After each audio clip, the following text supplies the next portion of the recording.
السلام علیکم ورحمۃ اللہ وبرکاتہ۔ کیسے ہیں دوستوں؟ امید ہے انشاءاللہ آپ لوگ بالکل ٹھیک ٹھاک خیر خیریت سے ہوں گے۔ اللہ تعالیٰ سب کو اپنی حفظ و امان میں رکھے۔ آج میں آپ لوگوں کے لیے ایک نیا عنوان لے کر آپ کی خدمت میں حاضر ہوئی ہوں۔ آج کا جو ہمارا عنوان ہے یہ بہت ہی اہم ہے، اور یہ ایک ایسا عنوان ہے جو کہ ہم سب نے ایک دن اس چیز کو فیس کرنا ہے۔ تو آج کا جو ہمارا عنوان ہے یہ ہے موت کے بارے میں۔ ایک خوبصورت موت، ایک نعمت والی موت، انعام والی موت کیا ہے؟ تو ہم دیکھتے ہیں اس میں کہ ہم پڑھتے ہیں کہ کبھی ہم پڑھتے ہیں کہ موت کے بعد کا عذاب، تو کبھی کبھی ہماری نظروں کے سامنے یہ بھی آ جاتا ہے کہ موت ایک نعمت ہے۔ تو آج ہم نے دیکھنا ہے کہ موت ایک نعمت ہے تو وہ کس کے لیے نعمت ہے، کس کے لیے انعام والی نعمتوں والی موت ہے۔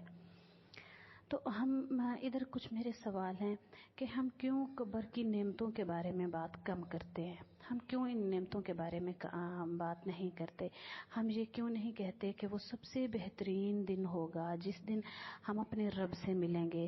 ہمیں یہ کیوں نہیں بتایا جاتا کہ جب ہم اپنے رب سے ملیں گے تو وہ ہماری زندگی کا بہترین اور خوبصورت دن بھی ہو سکتا ہے، اور ہمیں یہ کیوں نہیں بتایا جاتا کہ جب ہم اس دنیا سے کوچ کریں گے تو ہم ارحم الراحمین رب العزت کے ہاتھوں میں ہوں گے، اور وہ رحمان جو ماں سے بھی بڑھ کر مہربان ہے، 70 ماؤں سے زیادہ محبت کرنے والا ہے۔ تو ادھر ایک میں آپ لوگوں کو حدیث ایک واقعہ سناتی ہوں کہ نبی محترم صلی اللہ علیہ وآلہ وسلم نے ایک دفعہ ایک مادہ جانور کو دیکھا جو اپنا پاؤں اپنے بچے پر رکھنے سے بچا رہی تھی۔ راستہ تنگ تھا، جگہ کم تھی، لیکن وہ خود کو تکلیف دے رہی تھی کہ میرا پاؤں میرے بچے پر نہ آ جائے۔ تو نبی محترم صلی اللہ علیہ وآلہ وسلم نے اس منظر کو دیکھا تو آپ نے صحابہ کرام رضوان اللہ علیہم اجمعین سے فرمایا کہ بے شک ہمارا رب ہم پر اس ماں سے بھی زیادہ مہربان ہے۔ تو میرا سوال ہے کہ کیوں ہم ہمیشہ عذاب قبر کی باتیں سنتے اور کرتے ہیں؟ کیوں ہمیں موت سے نفرت دلائی جاتی ہے اور اس سے ڈرایا جاتا ہے، یہاں تک کہ ہمیں ایک پختہ یقین ہو جاتا ہے کہ ہمارا رب ہمیں مرتے ہی ایسا عذاب دے گا جس کا تصور بھی نہیں کیا جا سکتا؟ کیوں ہم اس بات پر اٹکے ہوئے ہیں کہ ہمارا رب ہمیں صرف عذاب ہی دے گا؟ ہم یہ کیوں نہیں سوچتے کہ ہمارا رب ہم پر رحم کرے گا؟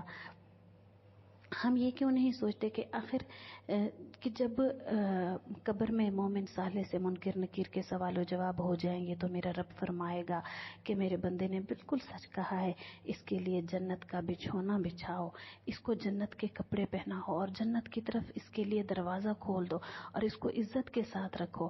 پھر وہ اپنا مقام جنت میں دیکھے گا تو اللہ سے رو رو کر گڑ گڑا کر دعا کرے گا کہ اے میرے پروردگار جلدی سے قیامت برپا کر تاکہ میں اطمینان سے جنت میں چلا جاؤں۔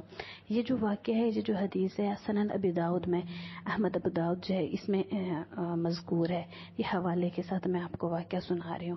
پھر اس کے بعد ایک سوال یہ بھی ہے کہ ہم یہ بات کیوں نہیں بتاتے کہ ہمارا عمل صالح ہم سے الگ نہ ہوگا، قبر میں ہمارا مونس و غمخوار ہوگا، ہمارے ساتھ ساتھ ہوگا، پل صراط پر ہمارے ساتھ ہوگا، قبر کے ہر مرحلے میں ہمارے ساتھ ہوگا جب تک ہمیں جنت میں نہ لے جائے۔ جب کوئی نیک آدمی وفات پا جاتا ہے تو اس کے تمام رشتہ دار، یہ بھی ہمیں نہیں بتایا جاتا کہ اس کے تمام رشتہ دار جو اس دنیا سے اس سے پہلے چلے گئے ہوں گے اس کی طرف دوڑتے ہوئے آئیں گے، اسے سلام کریں گے۔ اور نبی محترم صلی اللہ علیہ وآلہ وسلم نے اس ملاقات کے بارے میں کیا فرمایا؟ آپ کا فرمان ہے کہ یہ ملاقات اس ملاقات سے کہیں زیادہ خوشی والی ہوگی جب تم دنیا میں اپنے کسی عزیز سے طویل جدائی کے بعد ملتے ہو، اور وہ اس دنیا کے لوگوں کے بارے میں پوچھیں گے، یعنی جو جائے گا اس سے پہلے والے لوگ پوچھیں گے کہ وہ لوگ کیسے تھے، کس حال میں تھے، تو ان میں سے ایک کہے گا کہ ابھی اس کو آرام کرنے دو، یہ دنیا کے غموں سے آیا ہے، یہ دنیا کے غموں کو نپٹاتا ہوا آیا ہے۔ تو یہ صحیح ترغیب للبانی کی حدیث ہے، اس میں یہ واقعہ مرکوز ہے۔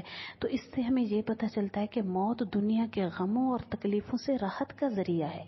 صالحین کی موت در حقیقت ان کے لیے راحت ہے، اس لیے ہمیں یہ دعا سکھائی گئی، اللہم اجعل الموت راحۃ لنا من کل شر، اے اللہ موت کو ہمارے لیے تمام شروں سے راحت کا ذریعہ بنا دے۔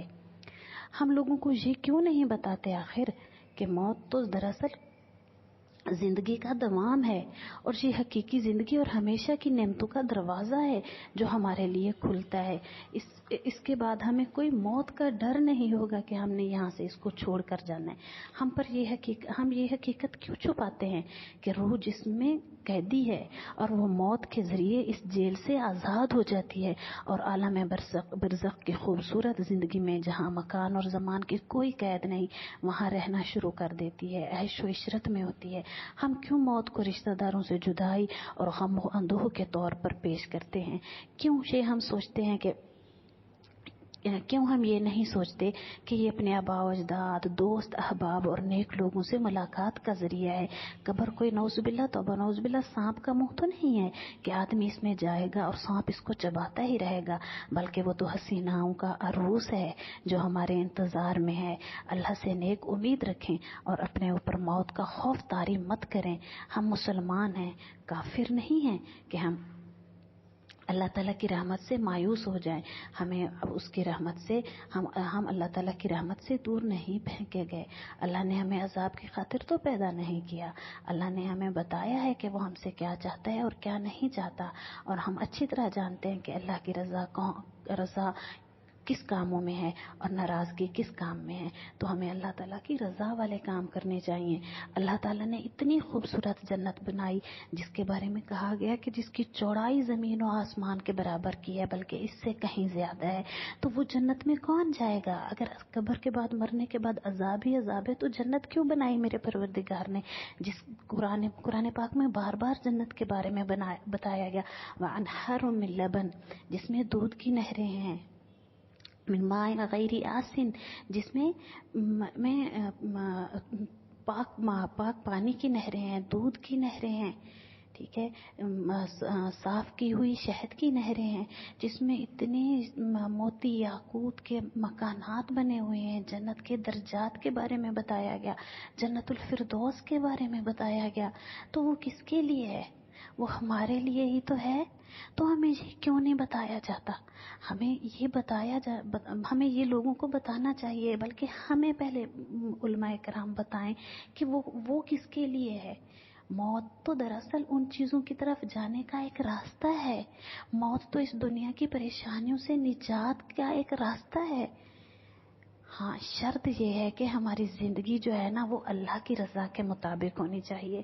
تو ہمیں لوگوں کو اللہ کی رضا کے مطابق ڈھالنا چاہیے, نہ کہ قبر سے ڈرانا چاہیے, نہ کہ قبر کے عذاب سے ڈرانا چاہیے. یہاں تک کہ توبہ نعوذ باللہ ایسے واقعات بھی نظر کے سامنے گزرے ہیں کہ باپ مر رہا ہوتا ہے اور بیٹا اس کی میت کے قریب نہیں آ رہا ہوتا. بہت ہی قریبی واقعہ نظروں کے سامنے سے گزرا ہے کہ باپ کی میت کا دیدار نہیں کیا بیٹے نے, کیونکہ وہ موت سے بہت ڈرتا تھا. توبہ نعوذ باللہ, یہ کیسا ڈر ہے؟ یہ ڈر تو نہیں ہونا چاہیے. بہت تکلیف دہ واقعات, بہت تکلیف دہ لمحات ہوتے ہیں جب ہم اپنے کسی بہت قریبی عزیز کو اللہ کے حوالے کرتے ہیں. وہ ہے, حقیقت ہے. زندگی اس وقت لگ رہا ہوتا ہے جیسے رک گئی ہے, بس اب اس کے بعد میں دوبارہ نہیں اٹھ سکیں گے ہم, یہ فیل ہو رہا ہوتا ہے اس وقت. لیکن ہم یہ کیوں نہیں سوچتے کہ ہمارا جو قریب ہے, یہ قریبی ہے جس کے بارے میں, جس کی جدائی ہمیں تکلیف دے رہی ہے, یہ دراصل آسانیوں میں جا رہا ہے. اب یہ آسانیوں والی زندگی میں جائے گا, یہ اب اللہ رب العزت کے پاس جا رہا ہے جو کہ بہت مہربان ہے. اور عنقریب میں بھی جاؤں گی ادھر, ہم بھی عنقریب ادھر ہی جائیں گے. تو موت سے محبت کرنی چاہیے, تاکہ موت سے محبت ہو, اس کے آنے کا انتظار ہو, اور پھر اس کی تیاری کرے انسان. جب موت سے اتنی خوفناک تصور پیش کیا جاتا ہے تو بچے گھبرانے لگ جاتے ہیں. کچھ ماؤں کو میں نے دیکھا ہے کہ وہ میت کے ساتھ بچے کو نہیں کھیلنے دیتے کہ رات کو ڈر جائے گا. کیوں ڈرے گا اللہ کے بندو؟ یہ ڈرے گا تو اس کی تیاری کرے گا, یہ ذہن میں ہونا چاہیے.